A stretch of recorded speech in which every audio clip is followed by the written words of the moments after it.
दोस्तों, मैं अखिलेश जैन स्वागत करता हूं आप सभी का फिर से टीचर्स अड्डा बाई टारगेट अभी की इस लाइव क्लास में। कैसे हैं आप सभी? उम्मीद है आप सभी बहुत अच्छे होंगे, बहुत बेहतरीन, बहुत शानदार होंगे। एनवीएस और केवीएस की बहुत भारी भरकम वैकेंसी भी आपके लिए यहाँ पर नोटिफिकेशन इसका आउट हो चुका है। उसके फॉर्म भी अभी रनिंग में और मुझे उम्मीद है कि आप सबने एनवीएस केवीएस का फॉर्म भी फिल कर दिया होगा। तो ये आज जो क्लास होने वाली है वो एनवीएस केवीएस के लिए तो है ही सही, साथ में ईएमआरएस के लिए भी एक महत्वपूर्ण क्लास होने वाली। जो व्यक्ति या स्टूडेंट जो ईएमआरएस के लिए तैयारी कर रहे हैं उनके लिए भी इंपॉर्टेंट क्लास है, और जो एनवीएस केवीएस की तैयारी कर रहे हैं उनके लिए भी एक मोस्ट इंपॉर्टेंट क्लास रहने वाली है। इसलिए ऐसा मैं इसलिए कह रहा हूं क्योंकि आपने जो ईएमआरएस का जो पैटर्न था टीयर 1 टीयर 2, देन उसी सेम पैटर्न को फॉलो किया इस बार एनवीएस केवीएस। सीटेट तो कंपलसरी है ही सही हर एग्जाम के लिए, और सीटेट अगर आप क्वालिफाइड है और आपकी कंसर्न डिग्री अगर उसमें है तो आपको टीयर 1 देना होगा। जी हाँ, टीयर 1 एग्जाम होगा, टीयर 2 एग्जाम होगा, देन इंटरव्यू होगा। कुछ पोस्टों में इंटरव्यू है, कुछ में नहीं है, राइट। लेकिन टीयर 1 एग्जाम जो है वो सेम एज इट इज जो है वो ईएमआरएस के जैसा ही है, परंतु उसमें जो आपका जो टीचिंग एप्टीट्यूड और न्यू एजुकेशन पॉलिसी वाला पार्ट जो है वो इसमें नहीं है, इसमें लैंग्वेज वाला पार्ट। जी हाँ, एक बार एनवीएस केवीएस के सिलेबस को भी हम डिस्कस करना चाहेंगे। इससे पहले एनवीएस ईएमआरएस का पूरा सिलेबस आपको पता है टीयर में क्या आना है, लेकिन यहाँ पर जो है एनवीएस केवीएस का सिलेबस भी मैं एक छोटी सी झलक आपके लिए लेकर आया हूँ। जी हाँ, आप सबको पता है कि एनवीएस केवीएस की वैकेंसी आ चुकी है, आप सबने उसमें फॉर्म भी फिल कर दिया होगा। तो इसमें अब टीयर 1 जो पार्ट होने वाला है और उसकी डेट भी ऑलमोस्ट जनवरी में उसका एग्जाम प्रस्तावित है, ये आपको पता चल चुका होगा। जनवरी में एनवीएस केवीएस का टीयर 1 एग्जाम होगा, देन टीयर 2 एग्जाम होगा, और टीयर 2 का जो नंबर है वो 85% और 15% इंटरव्यू के उनको मिलाकर फिर मेरिट बनाई जाएगी, राइट। तो टीयर 1 यहाँ पर कंप्लीटली क्वालिफाइंग है, आपको केवल क्वालिफाई करना है। 1:10 का रेशियो रहने वाला है, ये आप जानते हैं। तो यहाँ पर क्या क्या सब्जेक्ट्स हैं उसकी बात करने वाले। रीजनिंग आपके एनवीएस केवीएस में भी है, और अब की बार रीजनिंग 20 क्वेश्चन आने हैं और इंटू 3, यानी हर एक क्वेश्चन जो है वो 3 मार्क्स का है। It is 60 marks about. और अब की बार एक नया पार्ट टीचिंग एप्टीट्यूड जो है उसको हटाकर एक नया पार्ट इसमें ऐड किया गया है, जो कि न्यूमेरिक एबिलिटी, इसको आप मैथमेटिक्स के नाम से जानते हैं। उसके भी 20 क्वेश्चंस यहाँ आने वाले, राइट। उसके बाद कंप्यूटर जो आप ईएमआरएस में पढ़ रहे हैं वो इसमें भी है सेम। इसी प्रकार से जनरल नॉलेज जो आप ईएमआरएस में पढ़ रहे हैं वो इसमें भी है। हर एक क्वेश्चन 3 मार्क्स का है, आप देख पाए। जनरल नॉलेज हो ही गया, ओके। लैंग्वेज इंग्लिश इसमें भी इंक्लूड है, और यहाँ पर कोई भी एक मॉडर्न लैंग्वेज का टेस्ट आपको देना होगा। वो कोई भी मॉडर्न लैंग्वेज हो सकती है, वो उसमें नोटिफिकेशन में मेंशन है आपकी लैंग्वेज क्या लेना चाहते हैं। टोटल 6 सब्जेक्ट हैं और 100 क्वेश्चन आने, 300 मार्क्स है। 1/3 नेगेटिव मार्किंग है, ये आप जानते हैं। यानी कि एक क्वेश्चन आप गलत होता है, 1 नंबर सीधा कटेगा, और सही होगा तो 3 मार्क्स मिलेंगे, ये आप सब जानते हैं। तो आप सबका स्वागत, अभिनंदन है फिर से। तो एनवीएस केवीएस की थोड़ी सी जानकारी मैंने आपको दे दी है। इसकी क्लासेस शुरू हो चुकी है। आज की क्लास जो है वो एनवीएस केवीएस के साथ भी ईएमआरएस के लिए भी इंपॉर्टेंट है, ये आप ध्यान रखें, क्योंकि रीजनिंग तो सब में सेम ही है, थोड़ा बहुत चेंजेस हो सकता है लेकिन बेसिक हुई। और ईएमआरएस का सिलेबस भी आपके सामने, पूरा ईएमआरएस का सिलेबस आपसे कंप्लीटली जानते हैं। जैसे रीजनिंग जो है आप सब जानते हैं, जनरल अवेयरनेस 15 मार्क्स की रीजनिंग आप जानते हैं, आईसीटी है 15 मार्क्स की, टीचिंग पोस्ट की बता रहा हूं, राइट, टीचिंग पोस्ट की, है ना। और टीचिंग एप्टीट्यूड भी यहाँ पर 30 क्वेश्चन 30 मार्क्स के हैं, और इसके अलावा जो न्यू एजुकेशन पॉलिसी है और ये पेडागोजी वगैरह ये भी आपका रहने वाला है, ठीक है। ये आप जानते हैं, इसको मुझे बार बार बताने की आवश्यकता नहीं, क्योंकि कंप्लीटली अपन इसको पढ़ चुके हैं।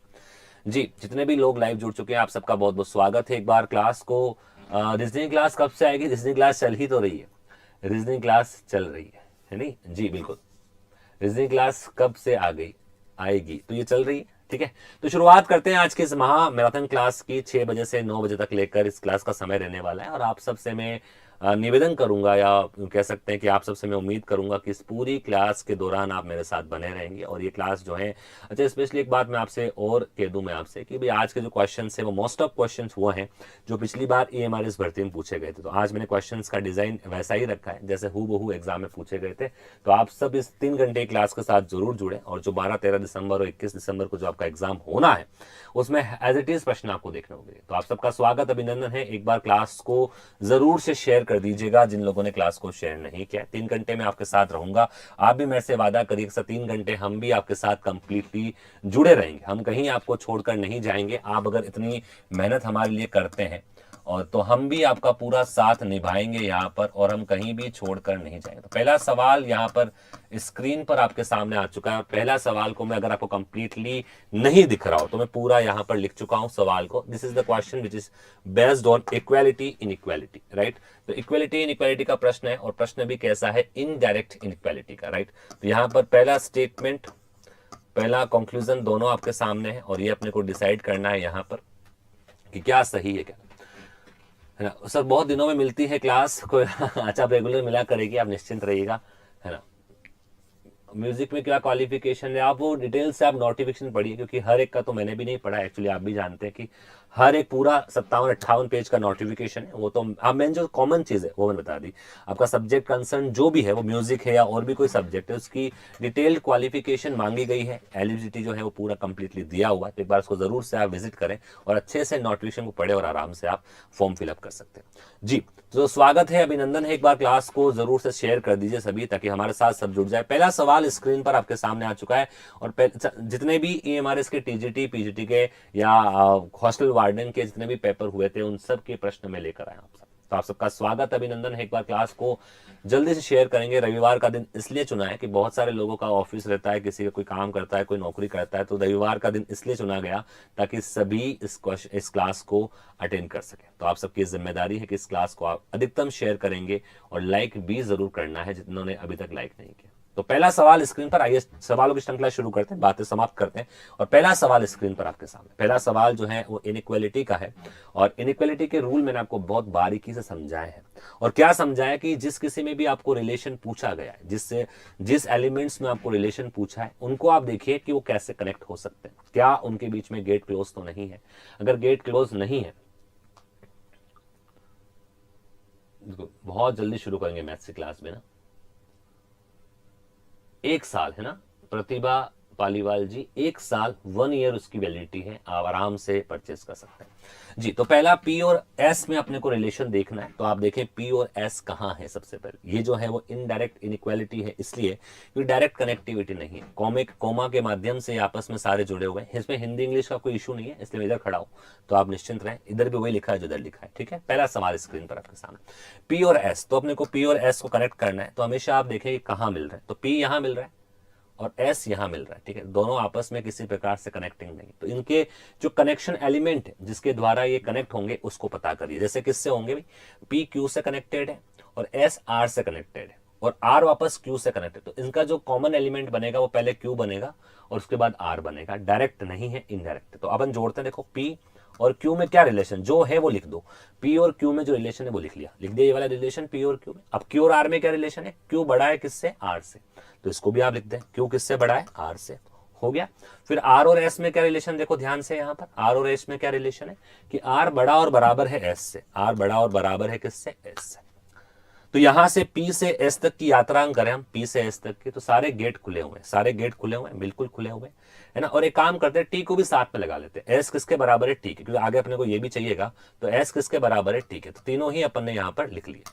तो S किसके बराबर है दोस्तों, T के बराबर है। क्लियर है यहां तक बात। आइए शुरुआत करते हैं पहले की।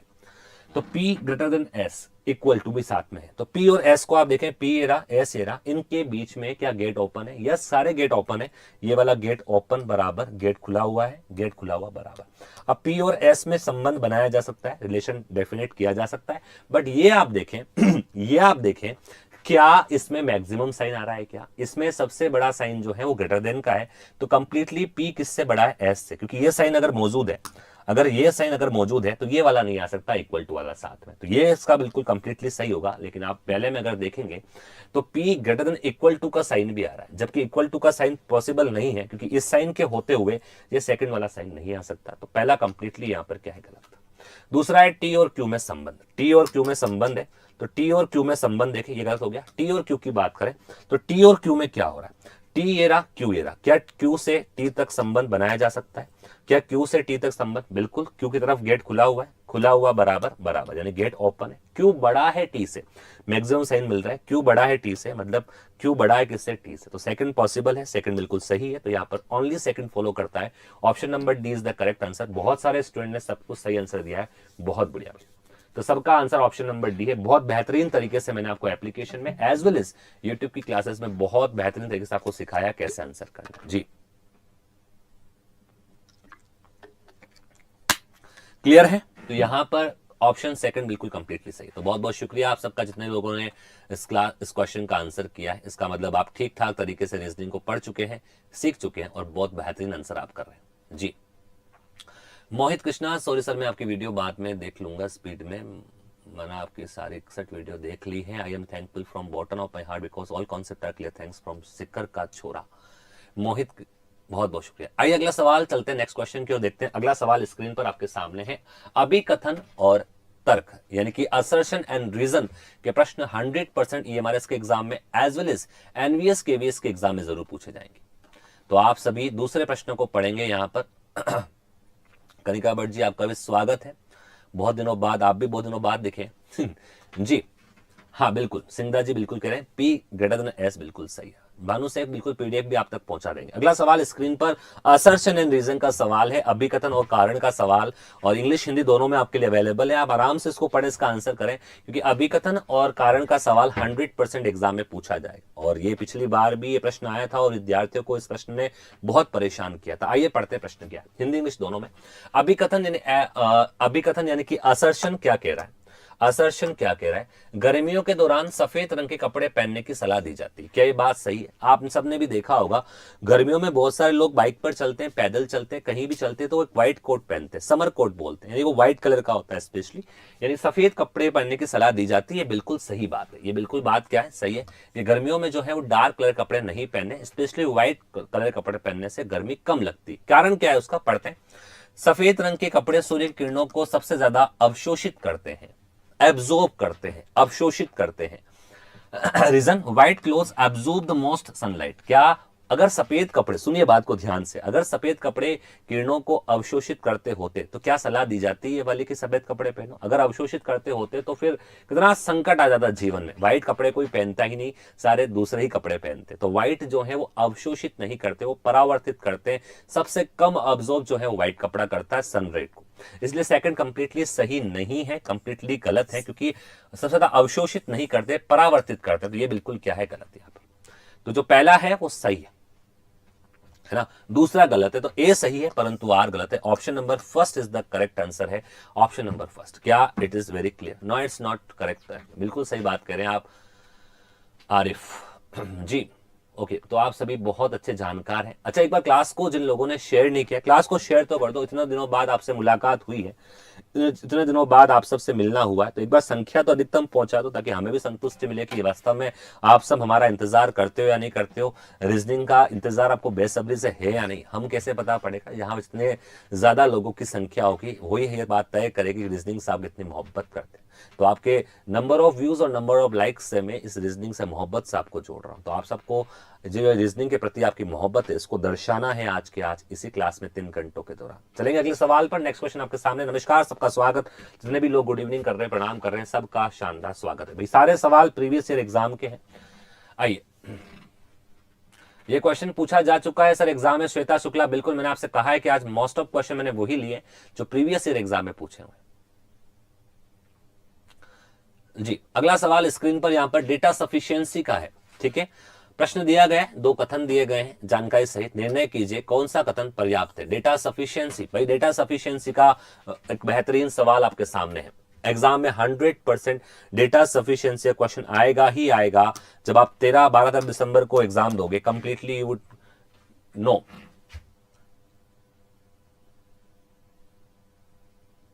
ज्योति सोनी जी, आपका भी बहुत बहुत धन्यवाद। तो यहां पर देखिए प्रश्न ये है, among 6 person GN PST and Q who is the tallest. 6 लोगों में सबसे लंबा कौन है? इस प्रकार से प्रश्न में पहले ही कह रहा हूं, ये हमारे इसमें जिंदगी में बहुत दुख है। एक बात बोल दीजिए, बोल देंगे, अभी तो शुरुआत हुई है, अभी तो आगाज हुआ है, अंजाम तक बहुत बार लाइन आएगी। ठीक है, चलिए एक बार अगला सवाल स्क्रीन पर। डेटा सफिशिएंसी पहला कह रहा है, अलग अलग ऊंचाई वाले 6 व्यक्ति है GN PST Q में सबसे लंबा कौन है, ये अपने को बताना है। Who is the tallest, right.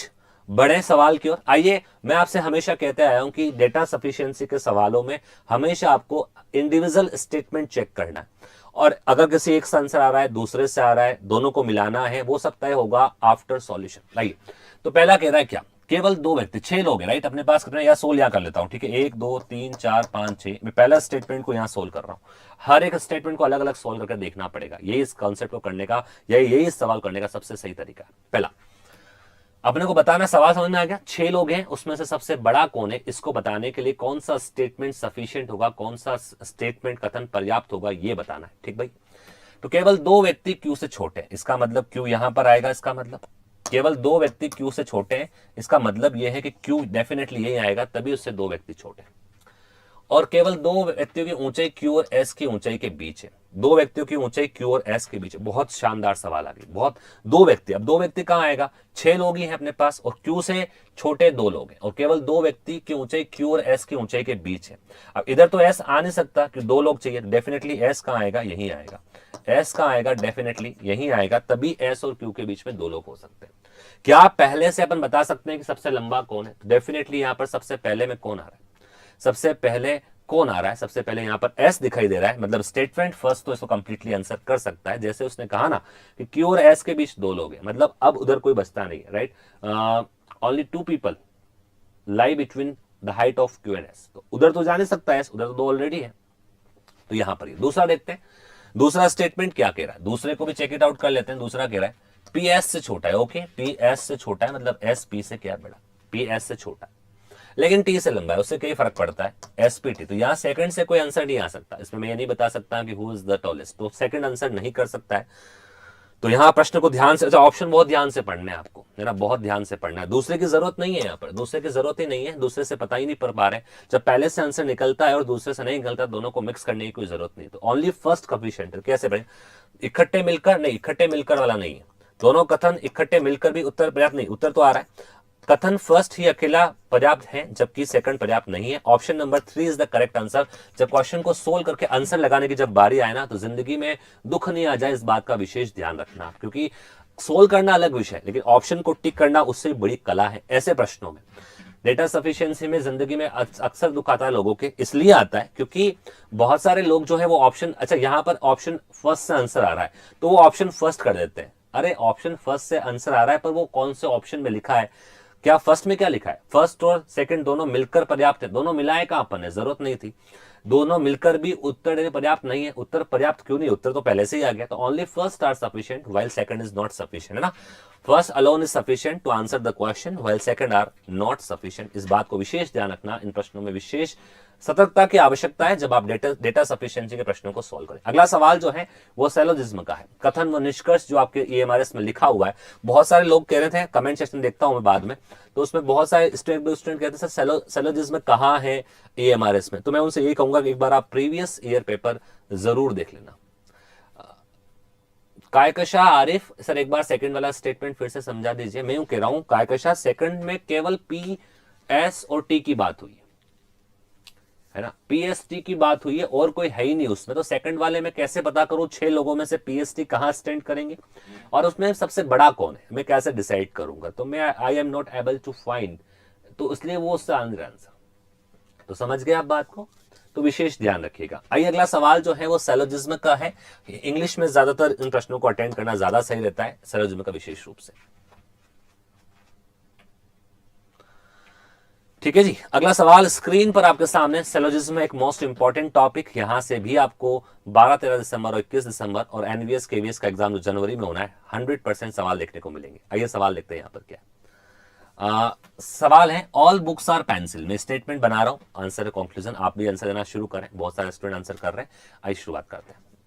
All books are pencil, सभी बुक क्या है, पेंसिल है। All book are pencil. देखो अपन ने जब स्टेज की प्रैक्टिस करी थी तो अपन ने बहुत लेवल से करा था चीजों को, कि काफी ठीक लेवल से पूछा है, बहुत टफ नहीं कह सकते। All books are pencil, okay right.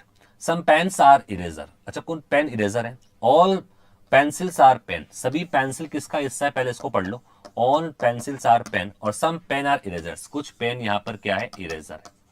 Some pen are क्या है, eraser. It is okay done. आइए शुरुआत करते हैं पहले कंक्लूजन की, क्या कहता है पहला। ऑल बुक्स आर इरेजर, क्या सभी बुक इरेजर है। अच्छा कैसे पॉसिबल है, ये बुक यहाँ है और इरेजर यहाँ है, ठीक है। और सम वाला मामला है पेन और इसमें, ठीक है। तो यहाँ पर डाउटफुल केस है, तो कंप्लीटली क्या हो जाए, गलत, क्योंकि पता ही नहीं। सम पेन्स आर बुक, क्या पेन और बुक में यहाँ पर कॉन्ट्रडिक्शन है आपस में, बिल्कुल है, यहाँ पर आपस में कनेक्शन है। सम पेन आर बुक या सम पेन आर बुक्स, बिल्कुल यहाँ पर क्या है, सही, क्योंकि सभी बुक जो है वो पेंसिल का हिस्सा है और सारी की सारी पेंसिल पेन के अंदर, तो कुछ पेन पे तो बुक का वैसे भी हिस्सा है। तो some pen are book is the correct answer. Option second is the correct answer. Only conclusion second follow. Option number D is the डन डना डन है।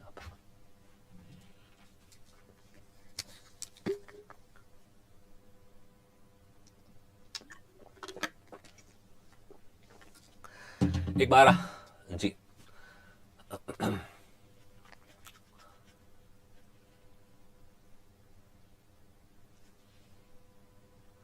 अच्छा, मेरी प्रॉब्लम क्या है, थोड़ा समझिएगा। थोड़ा सा विजन में आपको दिक्कत इसलिए आ सकती है। मेरी प्रॉब्लम ये है कि मुझे एक ही स्लाइड में हिंदी इंग्लिश दोनों दिखाने, इसलिए थोड़ी सी समस्या है। तो थोड़ा सा आप मैनेज करें। इसका जो आपकी मोबाइल की स्क्रीन है, इसको आप लैंडस्केप मोड पे ले लें। पोर्ट्रेट में ना देखें, लैंडस्केप मोड पे देखो, आपको दिख जाएगा। ठीक है, क्लियर है भाई? चले आगे। एक बार क्लास को जिन लोगों ने शेयर नहीं किया है, एक बार अधिकतम लोगों तक पहुंचा दो क्वेश्चन को, और बहुत जरूरी है भाई। चलिए अगला सवाल। यहां पर मैं फिर से यहां पर पूरा डायग्राम फिर से बना देता हूं। अगर नहीं दिख रहा है जिनको, वो आराम से देख लें यहां पर, है ना, क्योंकि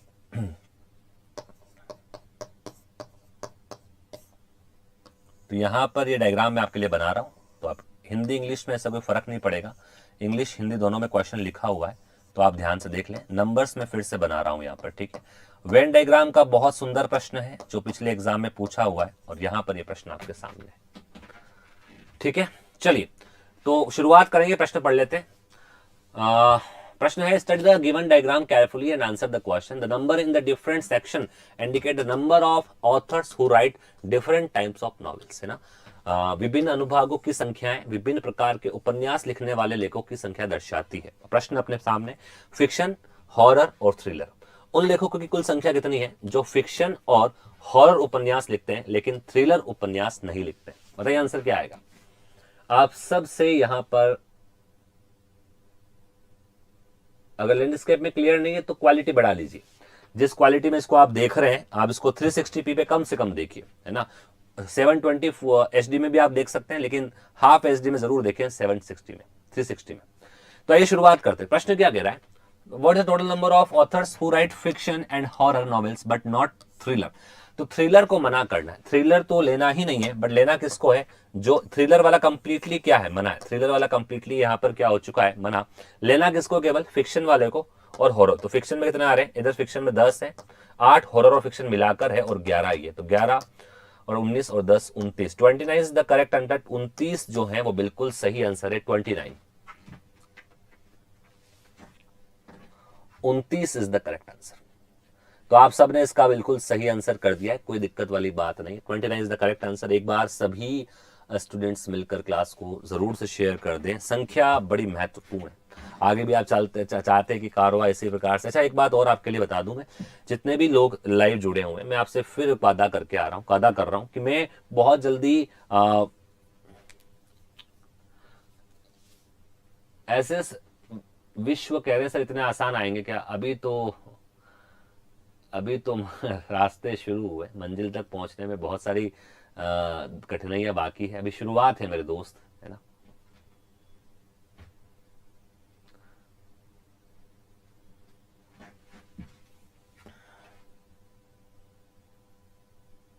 अच्छा, इसमें केवल दोनों नहीं पूछा है ना, इसमें केवल दोनों नहीं पूछा है, ध्यान दीजिए। उसने लिखा है थ्रिलर, है ना, श्वेता शुक्ला जी। कॉमन नहीं पूछा ना, ना उसने कॉमन नहीं पूछा, उसने पूछा जो हॉरर और फिक्शन दोनों लिखते हैं। तो फिक्शन भी लिखते हैं, हॉरर भी लिखते हैं, और दोनों वाले भी हैं, तो तीनों ही इसमें क्या होगा, ऐड होगा।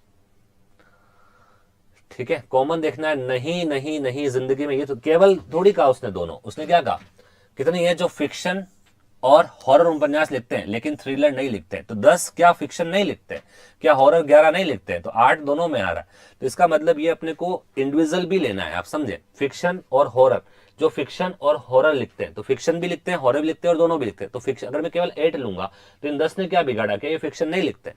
अगर मैं केवल इस 8 को लूंगा तो इन 11 ने क्या बिगाड़ा, जो हॉरर लिखते हैं। तो इसमें मतलब ये है कि फिक्शन और हॉरर, तो फिक्शन भी लेना है, हॉरर भी लेना है, और दोनों वाले भी लेने हैं। आगे बात समझ में क्लियर है? जिंदगी यही दुख में, आगे कहने से नहीं होगा सर 8 होगा। मैं मानता हूं इस बात को, आपका मन ऐसा करेगा, लेकिन मैं कह रहा हूं वो भी सुनो आप, है ना, क्योंकि उसने कहा केवल, केवल दोनों पूछा, ये नहीं पूछा उसने केवल दोनों ही पढ़ते हैं, केवल दोनों नहीं कहा, है ना। उसने कहा फिक्शन और हॉरर, तो फिक्शन वाले भी आएंगे, हॉरर वाले भी आएंगे, और जो दोनों पढ़ते हैं वो भी आएंगे। समझे इस बात को आप? जिंदगी में यही दुख है।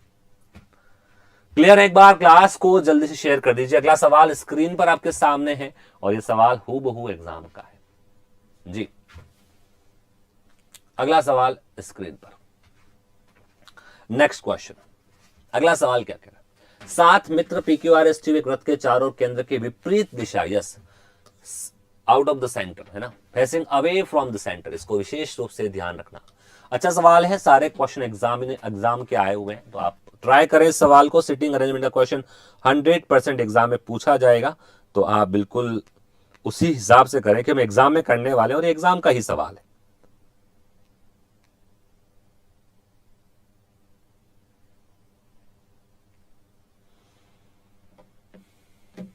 अरे प्रैक्टिस PDF वगैरह सब मिल जाएगा, एक बार यहां तो प्रैक्टिस कर लें जी। आइए अगले सवाल के चलते हैं। एक बार क्लास को मैं बार बार आपसे कह रहा हूं, नंबर मैटर्स, है ना, नंबर मैटर करते हैं बहुत ज्यादा, क्योंकि यहां पर और कुछ मैटर नहीं करता। आप भी जानते हैं यूट्यूब बिल्कुल निःशुल्क है, ये केवल टीचर्स अड्डा भी टारगेट अभी आप सबके सेवा में काम कर रहा है, ये सेवा है केवल, है ना, तो ये सेवा है, थोड़ा सा आप इसको, हमें भी मेवा मेवा केवल संख्या के रूप में मिल सकता है यहाँ पर, और कोई चांसेस भी नहीं, ठीक है। एक बार क्लास को शेयर जरूर करना। आइए सवाल देखते हैं। सात मित्र, तो मैंने आपसे हमेशा कहा है कि सर्कुलर सेटिंग जब कभी भी आती है, सर्कुलर सेटिंग जब कभी भी आए तो सबसे पहले आप बना दो 1 2 3 4 5 6, और बाहर की ओर देख रहे हैं तो इनका चेहरा जरूर बना दो, ताकि आपको राइट लेफ्ट लेने में जिंदगी में दुख नहीं आए, ठीक है। तो सात मित्र हैं और वृत्त के चारों ओर केंद्र से विपरीत दिशा की ओर मुंह करके बैठे। यहां से शुरुआत होती बात। टी और यू आर के निकटतम पड़ोसी नहीं है। टी एंड, मैं इंग्लिश दोनों में लेके चल रहा हूं, right. T and U are not the R's immediate neighbour, तो कोई दिक्कत नहीं है। टी और यू जो है वो आर के साथ में नहीं आएगा, जहां भी आर आएगा उसके आए बाएं टी और यू नहीं आएंगे, ठीक है। शुरुआत यहां से होती है। एस वी के बाएं से दूसरे और आर के दाएं से तीसरे स्थान में बैठा, यह बड़ी इंपॉर्टेंट इंफॉर्मेशन है।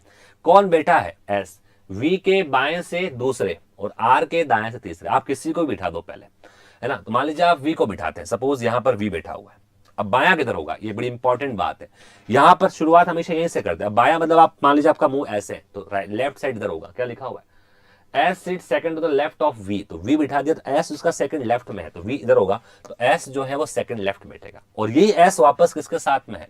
एस वी के बाएं से दूसरे और आर के दाएं से तीसरे स्थान पर है। And second to the end third to right of R, मतलब आर के थर्ड राइट में है, तो आर को पता करो अब कहां आएगा। एस को आर का थर्ड राइट करना है, एस को आर का थर्ड राइट करना है। आइए करते हैं। तो एस थर्ड राइट में आ जाए, तो राइट तो जो भी व्यक्ति है उसका राइट, ये वाला मामला है ना, ये लेफ्ट है ये राइट है, तो आर यहां बैठ जाएगा, तो आर के थर्ड राइट में कौन आएगा? एस आएगा। फर्स्ट सेकंड थर्ड, आर के थर्ड राइट में कौन आ गया? एस आ गया। आगे चलते हैं। अब अच्छा एक भी इस बात को भी याद रखना, है ना, टी और यू आर के निकटतम पड़ोसी नहीं है, मतलब यहां पर टी और यू कभी नहीं आएंगे, यहां पर टी और यू कभी नहीं आएंगे, क्योंकि वो आर के और आर के पड़ोसी नहीं है, ठीक है। तो टी और यू को मैंने मना कर दिया। पी टी के दाएं दूसरे स्थान पर बैठा है, पी टी के दाएं दूसरे स्थान पर बैठा है, पी टी के दाएं दूसरे स्थान पर बैठा है। अब पी को कहां बैठाऊं, तो इसके दाएं पी कहां बैठ सकता है ना, पी टी के दाएं, तो टी यहां और यहां, तो टी आ नहीं सकता, पी यहां तो आ नहीं सकता। अगर मैं यहां बैठा हूं मान लीजिए, है ना, मैं यहां को अगर यहां पर मैं टी को बिठाता हूं सपोज, है ना, क्योंकि टी इन दोनों पर नहीं आती यहां, तो पी टी के दाएं दूसरे स्थान पर, तो यहां आ सकता है पी, है ना, यहां आ सकता है पी, बिल्कुल क्लियर है, यहां आ सकता है पी, है ना, ठीक है। अगर P यहां आएगा, अब अगर मैं P और T यहां बिठा दूं, अब ये U बचता है, तो फिर U के लिए तो यही स्थान बचेगा जो कि मना कर रहा है, तो U तो यहां नहीं आ सकता। अगर T यहां बैठता है तो कभी भी U यहां नहीं आ सकता, क्योंकि R के लिए मना किया, तो मतलब इसका T यहां नहीं बैठेगा। अगर T यहां बैठेगा तो जिंदगी में दुख आ जाएगा इसके U के लिए मना किया, U कभी यहां नहीं बैठता है, तो इसका T कहां बैठ सकता है? यहां बैठेगा T अगर यहां बैठेगा तो सेकंड राइट में कौन बैठा है? P sit second to the right of T, तो टी अगर यहां बैठता है तो यहां पर अब क्या आ जाएगा? पी, जो कि पॉसिबल है, और एक स्थान बचा हुआ यहां पर क्या आ जाएगा? यू। यहां पर यहां यू क्यों आएगा? यू यहां पर नहीं आ सकता, पी यहां पर। अब कौन बच गया यहां पर? पी हो गया, क्यू बच गया, तो क्यू यहां पर आ जाएगा। This is the final arrangement, this is the final arrangement of this. प्रश्न है पी के दाएं से तीसरे स्थान पर कौन है? Who is seat the third the right of P, तो पी को पकड़ो, कहां है पी रहा, और पी के थर्ड राइट में, तो पहला राइट, दूसरा राइट और तीसरा, क्योंकि बाहर बैठा है तो राइट ऐसा ही चलेगा, तो तीसरा राइट पे कौन बैठा है? यू बैठा है। You is the correct answer, option number A. क्या आया समझ में? जिंदगी बड़ी दुख देगी आपको। मनीषा जी ब्लर कैसे दिख रहा है? मैं समझ में आ रही, ब्लर क्यों हो रहा है? इतना तो क्लियर है। The answer is you. P के थर्ड राइट में कौन है? यू है। एस को मिडिल में कहीं भी बिठा दो उससे कोई फर्क नहीं पड़ेगा, एस को कहीं भी बिठा दो उससे कोई फर्क नहीं पड़ेगा। एस को अगर मिडिल में बिठाएंगे, लो एस को बिठा देते हैं, ये लो भाई, ये एस बैठ गया, ठीक भाई, ये एस आ गया मिडिल में, उससे कोई फर्क नहीं पड़ेगा, घूम जाएगा, उससे क्या होगा? सर्कल है ना, उससे कोई फर्क नहीं पड़े, किसी को भी बिठा सकता। Answer is you. क्या आप सबको क्लियर है? तो सिटिंग ये, अच्छा ये डायरेक्ट प्रश्न है ईएमआरएस में पूछा हुआ, आप ये मत सोचना कि मैंने कोई प्रश्न डिजाइन किया, ना ना, ये प्रश्न जो है वो ईएमआरएस में आया हुआ है। तो आप सबका बहुत बहुत स्वागत है भाई। कोई दिक्कत, कोई मुश्किल, कोई दुख, कोई दर्द, कोई परेशानी, उम्मीद है नहीं होगी।